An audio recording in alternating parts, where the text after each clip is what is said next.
Hello everyone. पिछले class में हमने फॉरेन सेल्स एजेंट की सिलेक्शन और अपॉइंटमेंट से रिलेटेड टॉपिक शुरू किया था, जिसमें हमने एजेंट का मीनिंग, एजेंसी का मीनिंग और फॉरेन सेल्स एजेंट को अपॉइंट करने की ज़रूरत क्यों पड़ती है उसके बारे में पढ़ा था। उस टॉपिक को आगे कंटिन्यू करते हैं। इस टॉपिक में हम फैक्टर्स जो कि फॉरेन सेल्स एजेंट को अपॉइंट करते हुए हमें ध्यान में रखने चाहिए, जो सोर्सेज वहाँ हो सकते हैं किसके जिनके थ्रू हम फॉरेन सेल्स एजेंट अपॉइंट कर सकते हैं, और जो कॉन्ट्रैक्ट ड्राफ्ट किया जाता है उसमें क्या कंटेंट होते हैं उनके बारे में हम डिस्कस करेंगे। So let's move to the topic.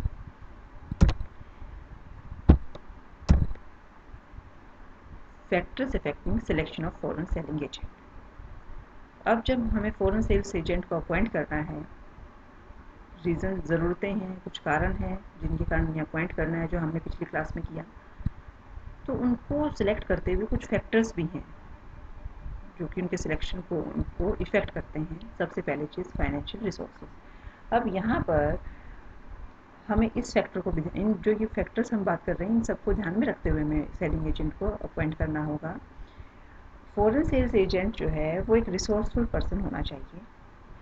The agent must have sufficient financial resources to meet both fixed capital requirement as well as working capital requirement. Financial resources अच्छे होने चाहिए उनके पास, साथ ही साथ उसकी जो क्रेडिट स्टैंडिंग है एक एजेंट की, मतलब बैंक्स या क्रेडिट रेटिंग एजेंसीज जो हैं उसे इजीली हेल्प कर रही हैं, फाइनेंशियल हेल्प अगर ज़रूरत पड़ती है तो वो ज़रूरी है। अगर फाइनेंशियली वो साउंड है तो हम उसे सिलेक्ट कर सकते हैं। Secondly, wide distribution network. यहाँ पर भी जब हमें एजेंट को सिलेक्ट करना है तो ये देखना है कि उसका जो नेटवर्क है वो कितना फैला हुआ है।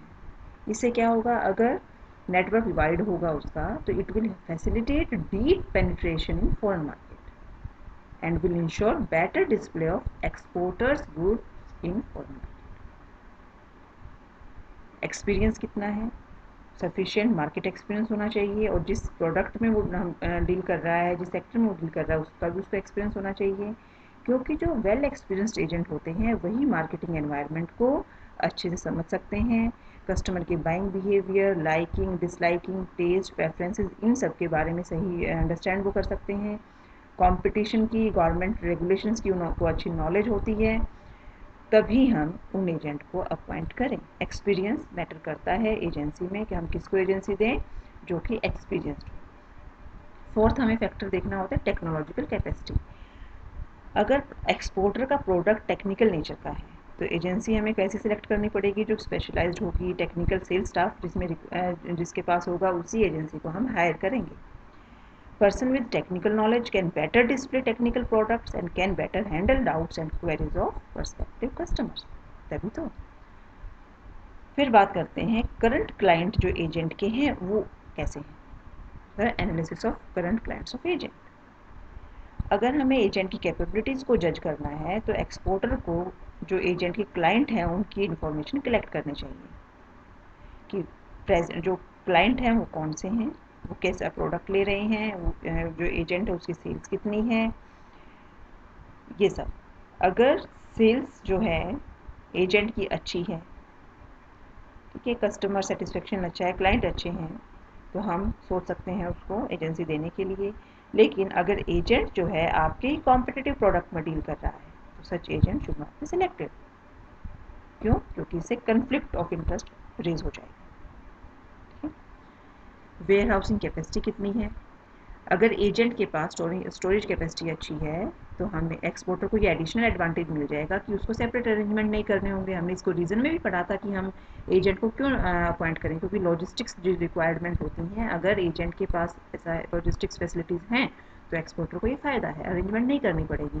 साथ ही एजेंट के वेयर हाउसेज सी पोर्ट के पास होंगे तो और बढ़िया है, ट्रांसपोर्टेशन कॉस्ट कम आएगी। लाइसेंस एजेंट ने ले रखा है तो क्योंकि ये जो इम्पोर्टिंग नेशन है उसके कुछ लेजिस्लेशंस हैं, गवर्नमेंट लेजिस्लेशंस ये कहते हैं कि जो सेलर है उसके पास वैलिड लाइसेंस होना चाहिए। सो सेलर यहाँ पर कौन होगा, यहाँ पर जो एजेंट है वो सेलर बनेगा। एक्सपोर्टर से वो माल लेगा, डील तो एक्सपोर्टर के प्रोडक्ट में कर रहा है लेकिन सेल तो एजेंट ही कर रहा है ना, तो एजेंट के पास वैलिड लाइसेंस होना चाहिए। उसकी जो पर्सनैलिटी है वो डायनेमिक होनी चाहिए। Exporter should ensure that agent has good communication skill, confidence, foresightedness, good knowledge of business legislations, positive attitude, self confidence और इंटेलिजेंट होगा, स्मार्ट होगा तो वो कस्टमर की प्रॉब्लम को भी इजीली हैंडल कर पाएगा। एडिशनल सर्विस वो प्रोवाइड करता हो, एक्सपोर्टर को ऐसा एजेंट सेलेक्ट करना चाहिए जो एडिशनल फैसिलिटी प्रोवाइड करता है, एडवर्टाइजिंग करता है प्रोडक्ट की, बैड डेट्स का रिस्क बियर करता है, क्रेडिट सेल का क्रेडिट वर्दीनेस जो कस्टमर्स की है उसको एनालाइज करता है, आफ्टर सेल सर्विस प्रोवाइड करता है, मार्केट रिलेटेड इन्फॉर्मेशन प्रोवाइड करता है, ऐसी एडिशनल सर्विस वो देता है तो वैसा एजेंट ही हमें सेलेक्ट करना चाहिए। फिर प्रिंसिपल ये भी डिसाइड करे कि मुझे अपने प्रोडक्ट को फॉरेन मार्केट में बेचना है तो सोल एजेंट होगा, एक ही एजेंट के थ्रू बेचेंगे, अगर ऐसा है तो हमें वो जो एजेंसी है वो बड़ी हायर करनी पड़ेगी, जो एजेंसी हाउस होगा वो बिग होगा। अगर प्रिंसिपल सोचता है कि मुझे छोटी क्वांटिटी में अलग अलग एरिया को कवर करना है तो जो मल्टीपल एजेंट मुझे अपॉइंट करने पर तो एक्सपोर्टर मल्टीपल एजेंट अपॉइंट करेगा फॉरेन मार्केट में, और वो स्मॉल साइज़ के होंगे, इस चीज़ का भी ध्यान रखना है। साथ ही एक्सपोर्ट बिजनेस का साइज़ क्या है, अगर एक्सपोर्टर का बिजनेस है कि प्रोडक्शन मेरी ज़्यादा हो गई है तो ही मैं फॉरेन मार्केट में लॉन्च कर रहा हूँ, ठीक है, तो स्मॉल साइज एजेंसी चल जाएगी। लेकिन अगर एक्सपोर्टर मार्केट में एंटर कर रहा है फॉरेन मार्केट में मैसिव स्केल पर तो उसे लार्ज साइज फॉरेन एजेंसी की ज़रूरत पड़ेगी, तो उसे वैसे सेलेक्ट करनी चाहिए। फिर कैलिबर जो एजेंसी हमने अपॉइंट की उसका कैलिबर क्या है, वहाँ जो सेल्स स्टाफ काम कर रहा है उसकी वो कैलिबर क्या है, एफिशिएंसी क्या है ना, वेल क्वालिफाइड स्टाफ है, एक्सपीरियंस, टैलेंटेड और डेडिकेटेड सेल्समैन है तो ही ऐसी एजेंसी को आप हायर करेंगे। तो ये सभी कुछ फैक्टर्स हैं जो कि हमें फॉरेन सेल्स एजेंट को ध्यान में को सिलेक्ट करते हुए ध्यान में रखने चाहिए।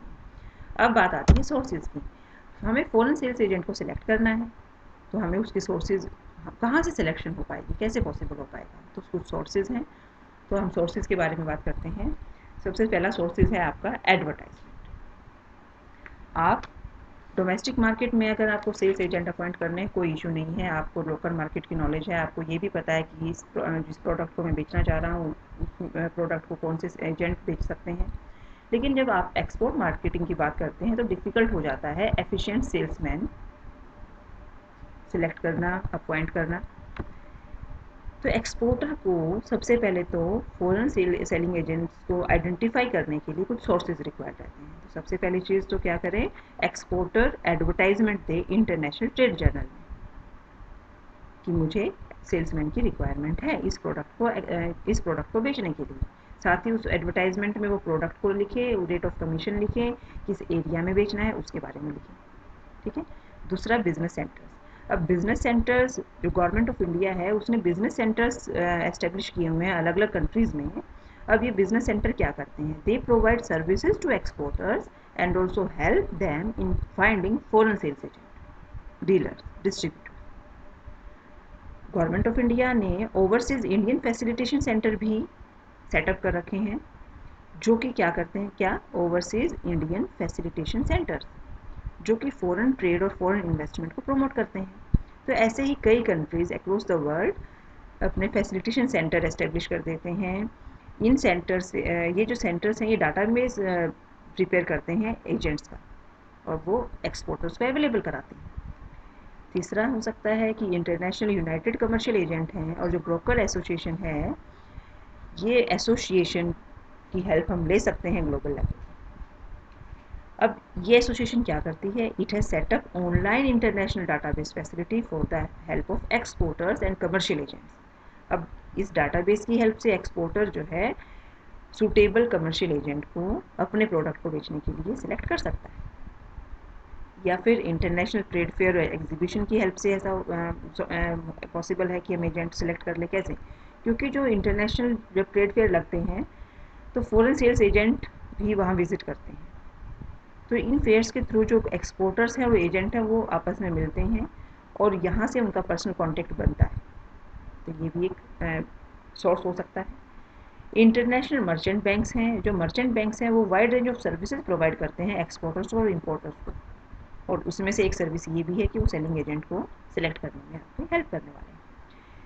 बिजनेस कंसल्टेंट, कुछ कंट्रीज़ में क्या है, ये कुछ कंसल्टेंट्स हैं, कुछ कंसल्टेंसीज सर्विसेज प्रोवाइड की जाती हैं for identifying and selecting foreign sales agent.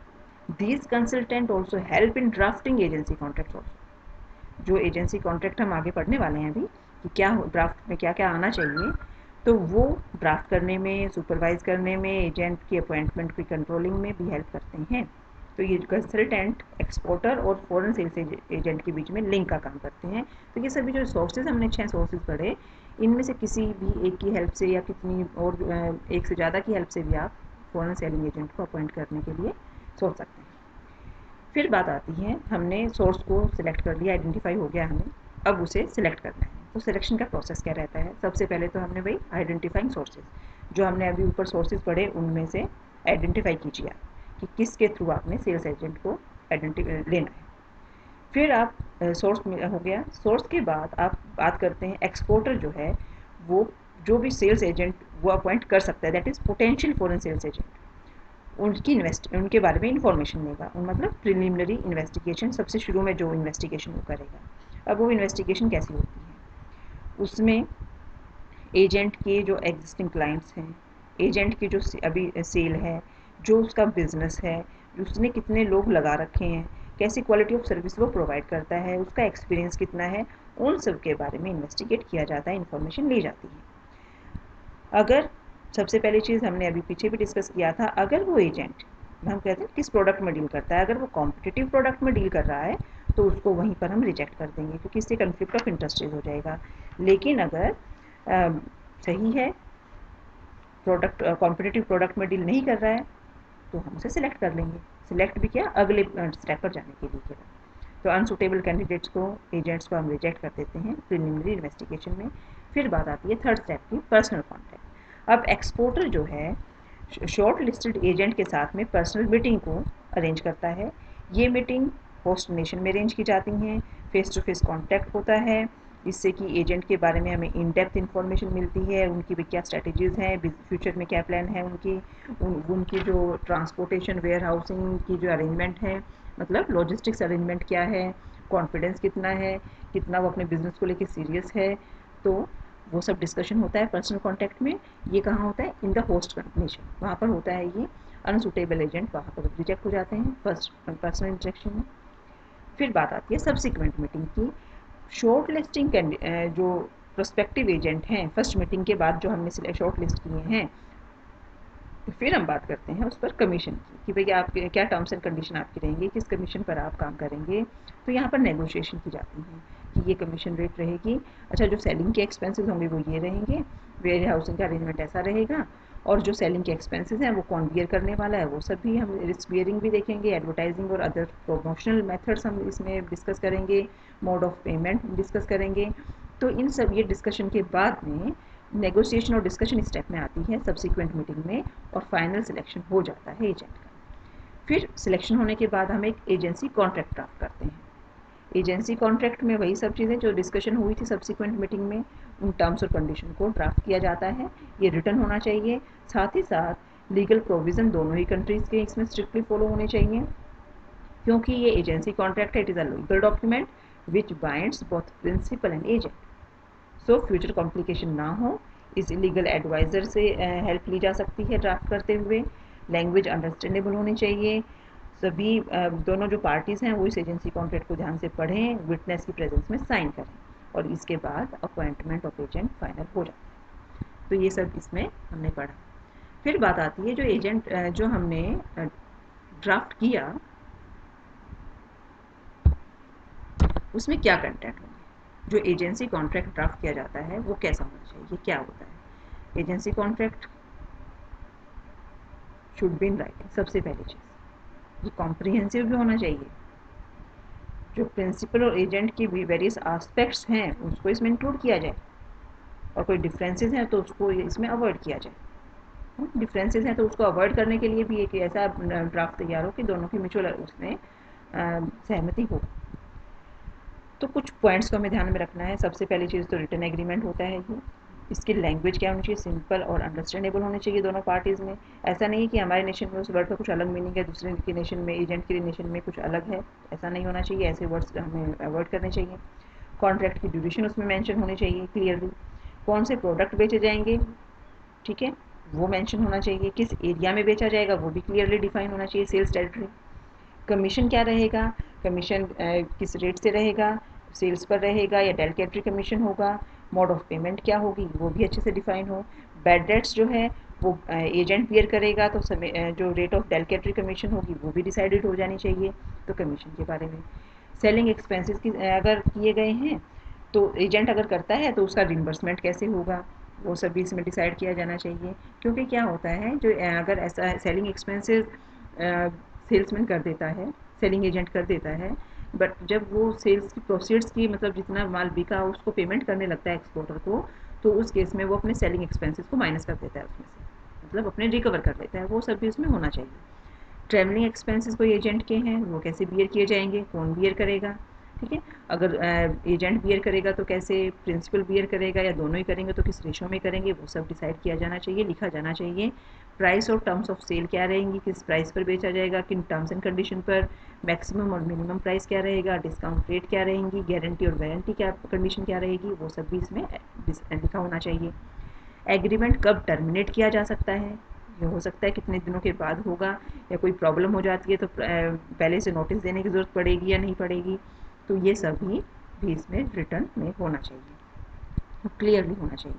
Arbitration का भी बारे में कि अगर एग्रीमेंट में कुछ डिस्प्यूट हो जाता है, एजेंसी में कोई डिस्प्यूट हो जाता है प्रिंसिपल और एजेंट के बीच में, तो उसको कैसे सेटल किया जाएगा, मोड ऑफ सेटलमेंट उसमें स्पेसिफाई किया गया होना चाहिए, कौन आर्बिट्रेटर होगा, क्या प्रोसीजर होगा, ये सब क्लियरली डिफाइन है।